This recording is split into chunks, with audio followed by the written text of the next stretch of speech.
ஒரே ஃபோக்கஸாக வேட்டி, ஒரு கண்ணு வேட்டி ஒரு கண்ணு வேதாத்திரியம், ரெண்டுக்கு வீ தான். வேட்டி ஒன்று வேதாத்திரி ஒன்று, ரெண்டு கண்ணு, ரெண்டையும் வச்சா டபிள்யூ மீன்ஸ் ஒயிட்டு. வெளியே ஒரு ஒயிட்டாக இருக்கிறதுக்கு ராமராஜ் வேட்டி சட்டு, உள்ள வெள்ளையாக இருக்குது மனசு வெள்ளையாக இருக்குது வேதாத்திரியம்.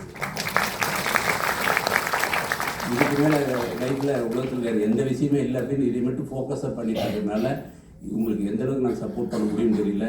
என்னுடைய மகள் மீது தான் கேட்டாப்புல, எப்போ நெசவாளன்னு சொல்கிறீங்களே, வேட்டி நெசவாளை கொடுத்து நீங்கள் சாப்பாடு போட்டு துணி வாங்கி கொடுப்பீங்க, சட்டை வாங்கி கொடுப்பீங்க, கூலி கொடுப்பீங்க, சேலைக்காரங்களாம் கொடுக்க மாட்டீங்களா அப்படின்னாப்புல. என்னால் அதுக்கு மேலே முடியாதுன்னு அப்போ நான் எடுத்து பண்ணிட்டு ஆரம்பித்து கோவிட் டைமில் 2020 ரம்யன்னு ஒரு பிராண்டை போட்டு சேரி பண்ணி ஆரம்பித்து இன்றைக்கி ஒரு 100 கோடிக்கு மேலே டர்னர் கொண்டு வந்துட்டாப்புல. என்னுடைய டாக்டர் மிகப்பெரிய மகிழ்ச்சியாக இருக்குது. எப்படி மகாலிக்கு அவங்களுடைய ஆத்மா சங்கர்வாணனை பார்த்து சந்தோஷப்படுமோ அது மாதிரி நான் என் பொண்ணு சொல்லும்போது மிகப்பெரிய சந்தோஷப்பட்டேன். இதை விட முக்கியம் என்ன அப்படின்னா, ராமராஜ் காட்டினா சல்யூட் எல்லாத்துக்கும் ஞாபகத்துக்கு வரும். ராமராஜ் காட்டினா இந்தியாவின் கல்ச்சர் இன்றைக்கி எல்லாத்துக்கும் ஞாபகத்துக்கு வருது. ராமராஜ் காட்டினா மதிப்புக்குள்ள ஒரு இடையில வச்சுருந்தோம். 2023 2025 வரைக்கும் மதிப்புகள் வார்த்தை. அந்த வார்த்தை எங்கேருந்து எடுத்தோம் தெரியுமா? சங்கர் வானவருடைய தந்தை கிருஷ்ணராஜ் வானவர்கிட்ட எடுத்த அந்த வார்த்தையை. ஏன்னா எப்படி இன்றைக்கெல்லாம் ஊக்கம் கொடுக்குறதுக்கு முன்னாடி உட்காந்துருக்காரோ, அந்த காலத்தில் ஒரு 800 ஸ்கொயர் ஃபீட்டு கோயம்புத்தூரில் கடை ஆரம்பிக்கணும்னு முடிவு பண்ணிவிட்டு எல்லா கடையிலையும் வேட்டி கதர் கடை வச்சுருப்பாங்க. டெக்ஸ்டைல் ஷாப்பில் வேட்டி இருக்காது. வேட்டி உணவு கேட்டால் அவங்களாம் ஆர்டர் கொடுக்க மாட்டாங்க. இல்லை விற்காதப்ப கடைக்கு போவாங்க. அங்கே வேட்டி பார்த்தோன்னா ஆர்டர் கேட்டால் வேட்டி எடுத்து இப்படி குப்பையை தட்டி கொடுப்பாங்க. இப்படி தான் வேட்டி இருக்குது. அப்படி வேட்டிக்கு ஒரு அங்கீகாரம் இல்லாத இருக்கிற போது எப்படி வேட்டி கட்டணத்துக்கு அங்கீகாரம் கிடைக்கும் அப்படின்னு பார்த்துட்டு வெளியே ரோட்டில் போய் பார்க்கும்போது எல்லா ஃபாரின் பிராண்டும் ஏசி பண்ணி கிளாஸ் போட்டு பக்காவாக வச்சுருப்பாங்க. இந்த மாதிரி காலில் உட்காந்து எவ்வளோ அமைதியாக இருக்குது, எவ்வளோ பெரிய இதாக இருக்குது. இதை நம்ம ரோட்டில் உட்காந்து கூட போட முடியுமா? அது மாதிரி வேட்டி ஒரு பிளாட்ஃபார்ம் கடையில் தான் இருந்துட்டு இருந்தது. அதே நம்ம ஃபாரின் பிராண்டாட்டாக ஒரு A+ ஷோரூம் வைக்கணும் அப்படின்னு சொல்லிட்டு வெளியே திருப்பூர்லேருந்து வெளியே கோயம்புத்தூரில் கிராஸ்கட் ரோட்டில் ஒரு 1000 ஸ்கொயர் ஃபீட்டு கையில் எடுத்து அதுக்கு 50 லட்சம் ரூபா பகுதி கொடுத்து அது ஃபாரின் மாதிரி எல்லாம் கம்ப்ளீட் பண்ணி ஏசியெல்லாம் போட்டு அதில் கொண்டு வேட்டி வைக்கிறது பண்ணேன். அந்த பக்கத்தில் லட்சுமி டெக்ஸ்டைல்ஸ் கடை இருந்தது. அந்த முதலாளி அந்த மேனேஜர் எங்கள் மாமனார் ஃப்ரெண்டு.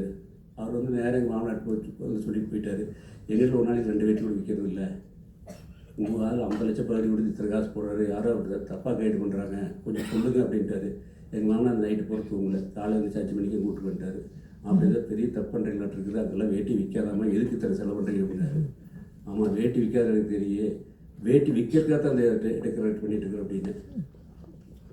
வேட்டி விற்கிறதுக்காகத்தான் இன்றைக்கி 50 லட்சம் பகுதி கொடுத்து ஏசி ஷோரூம் போட்டு விற்றங்காடி தான் இன்றைக்கி 350 ஷோரூம் ஆயிருக்கு. அந்த ஷோரூம் இந்த வேட்டிக்கு ஒரு அங்கீகாரம் வாங்கி ஃபாரின் நம்ம பிராண்ட் ஆகக்கூடாது அப்படின்ட்டு அந்த லட்சுமி கார்மெண்ட்ஸ் வந்தால் நம்ம கடை பெரியவங்களுக்கு அது பகுதி கொடுத்து வாங்கினேன். அதை திறந்து வச்சது கிருஷ்ணராஜ் வானவர் சங்கர்வானோட தந்தை. அன்றைக்கி நீங்கள் இருக்கிற லெவலுக்கும் நான் இல்லை, நீங்கள் இருக்கிற லெவல் கூட எனக்கு இல்லை. மீறி எனக்கு இருந்துன்னு ஒரு பஜாஜ் ஸ்கூட்டர் இருந்திருக்கு, அவ்வளோதான்.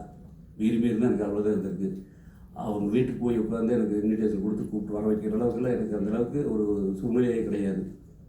யாராவது பிடிச்சவர்கிட்ட அப்பாயின்மெண்ட் வாங்கி அவர் கடையை திறக்கி வச்சுருவோம். எந்த ஸ்கொயர் ஃபீட்டு அவரில் 60,000 ஸ்கொயர் 70,000 ஸ்கொயர் ஃபீட் கொடுத்தா கூட வரமாட்டார். ரஜினிகாந்த் கூப்பிட்டுலாம், ஜனாதிபதி கூப்பிட்டுலாம், சிஎம் கூப்பிட்டுலாம். பட் ஐயாவை கூப்பிட்றதுல அவ்வளோ சீக்கிரம்லாம் கூப்பிடவே முடியாது. ஏன்னா அது மாதிரி அவர் வெளியே போகிறவரும் இல்லை அவர்.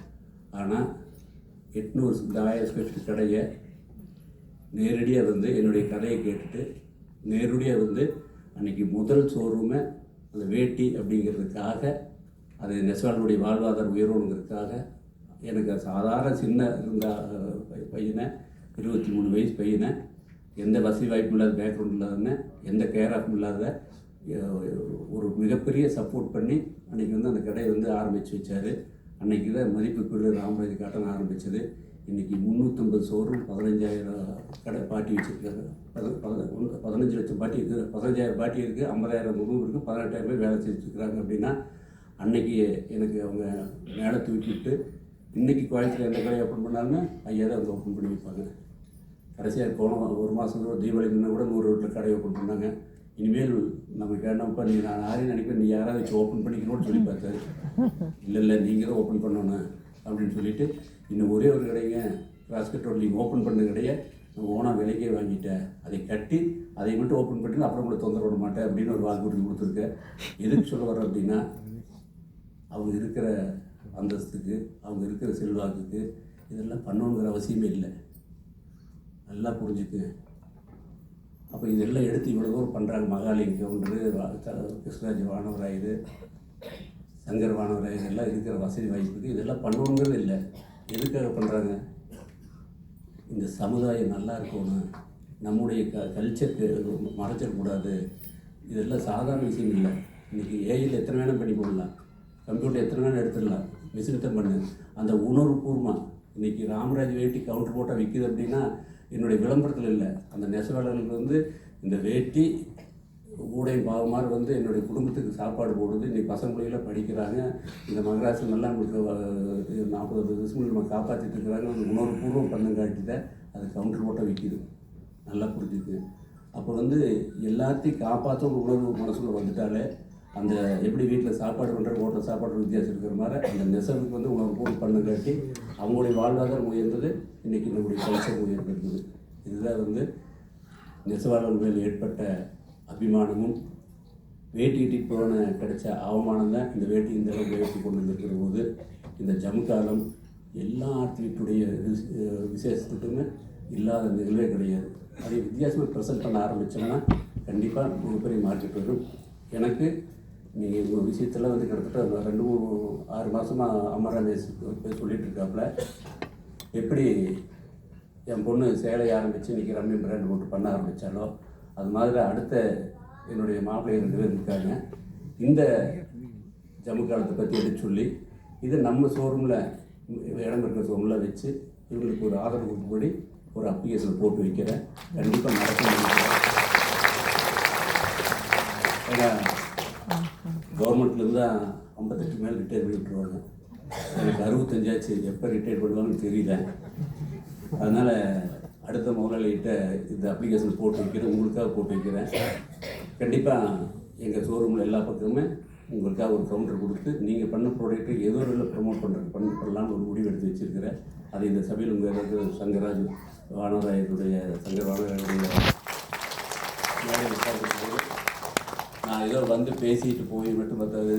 ஏதாவது ஒரு பொறுப்பு எடுத்துக்கொண்டது. இத்தனை வேலை செய்கிறாங்க, இத்தனை பேர் நீங்கள் இருக்கிறீங்க, இதுக்கு ஏதோ ஒரு வேலை நான் பொறுப்பு எடுத்துக்கணும் அப்படிங்கிறதுக்காக இந்த வாக்குறுதி உங்களுக்கு கொடுத்துருக்கேன்.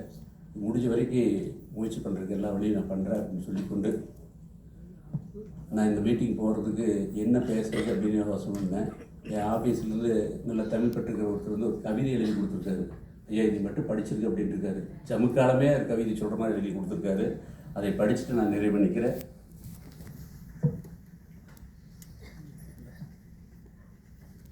ஜமுக்காலமே கவிதை சொன்ன மாதிரி ஜமுக்காலம் தாயின் மடி, எத்தனை மெத்தைகள் ஜம் என்று இருந்தாலும் ஜமுக்காலத்திற்கு ஈடாகுமா ஜமுக்காலம் தாயின் மடி. திருமணங்கள் நிச்சயிக்கப்படுவது சொர்க்கத்தில் அல்ல ஜமுக்காலத்தின் மீது. திருமணத்தன்று மாலை புதுமண தம்பதிகள் நலங்கு மூலம் தங்களை விளங்கிக் கொள்வது ஜமுக்காலத்தின் மீது அமர்ந்துதானே. மங்கள இல்லங்களில் முதலாவது முன்மொழிவது ஜமுக்காலம் தானே. சோபாக்கள், நாட்காலிகள், மெத்தைகள் இவையெல்லாம் நவீனத்தின் அடையாளம். சோர்மூலில் வாழ்கின்றன. ஜமுக்காலம் பாரம்பரியத்தின் அடையாளம். நெசவாளர்களின் உள்ளங்களில் வாழ்கின்றன. ஜமுக்காலமாகிய எனக்குள் அடங்கி இருக்கும் என்னுடைய பெருமைகளை நூலாக கொண்டு வந்து அமரமேசுக்கு நன்றி. ஜமுக்காலமாகிய எனக்கென விழா எடுத்த சங்கர் வானவராயருக்கு நன்றி. என் சகோதரன் வேட்டியை கலாச்சாரத்தில் அடையாளமாக்கிய ராம்ராஜ் காட்டருக்கு நன்றி. அனைத்திற்கும் மேலாக எத்தனையோ சத்திய சோதனைகளை தாண்டி ஜமுக்காலமாகிய என்னை தாங்கி பிடித்திருக்கும் நெசவாளர் இப்படிக்கு ஜமுக்காலம்.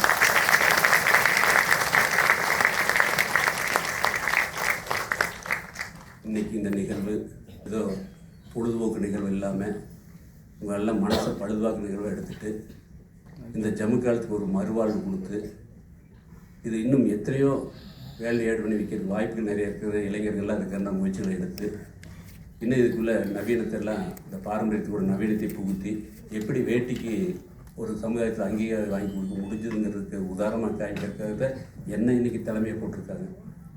சும்மா இல்லை, ஒரு சாதாரண வேட்டி இந்த அளவுக்கு கொண்டு ஏன் ஜம்காலத்தை பண்ண முடியாதுன்னு காண்கிறதுக்காக இந்த தலைமையை போட்டிருக்காங்க. இதை உள்வாங்கிட்டு இந்த ஜம்காலத்திற்கு மிகப்பெரிய எதிர்காலத்தை உருவாக்க வேண்டிய பொறுப்பும் கடமை உங்களுக்கு இருக்கும் என்று கூறிக்கொண்டு, வந்திருக்கக்கூடிய அத்துணை நல்லுள்ளங்களுக்கும் உங்களுள்ள குடும்பத்தில் உள்ள ஒவ்வொருவருக்கும் எல்லாம் வல்ல இறையர்களால் உடல் நலம், நீலாயில், நிறை செல்வம், உயர்ப்புகள், மெய்ஞானம் பெற்று அனைவரும் ஓங்கி வாழ வாழ்க வளமுடன் வாழ்த்தி மகிழ்கிறேன். வாழ்க வளமுடன்.